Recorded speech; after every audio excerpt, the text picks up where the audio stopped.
Here's how much money you need to buy a $10,000 house, $100,000 house, all the way up to a $10 million house in New Zealand. Now, 10 grand, that buys you a leasehold studio in central Auckland. You don't even own the land, you rent it forever. Basically, no bank will lend on it. You'd need the whole 10K in cash. Sounds like a bargain, but it could cost you around $11,000 a year in ground rent, body corp fees and also rates. So it actually costs you more each year to keep the property running than to actually buy it.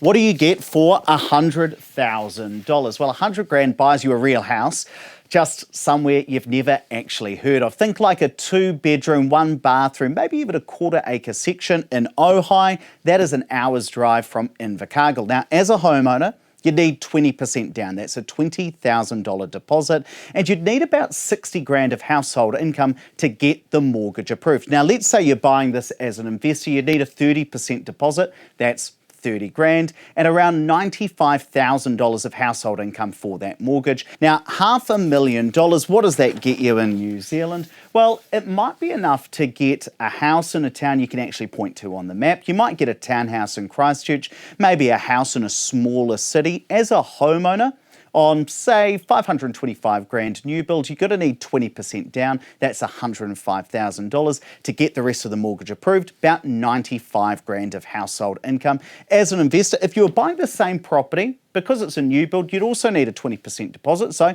$105,000. But once you count the rent, you'd need around 120 grand of household income to get that mortgage approved.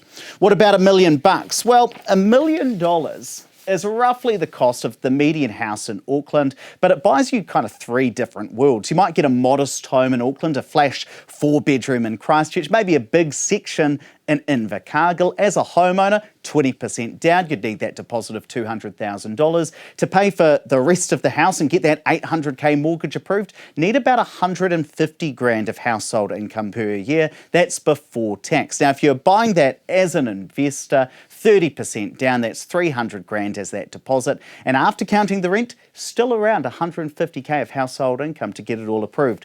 But what can you buy for $10 million? Well, you could buy an absolute stunner. Think a beachfront house in Takapuna, 4 bedrooms, 3 marble bathrooms, your own boat shed maybe. As a homeowner, 20% down, that's $2 million.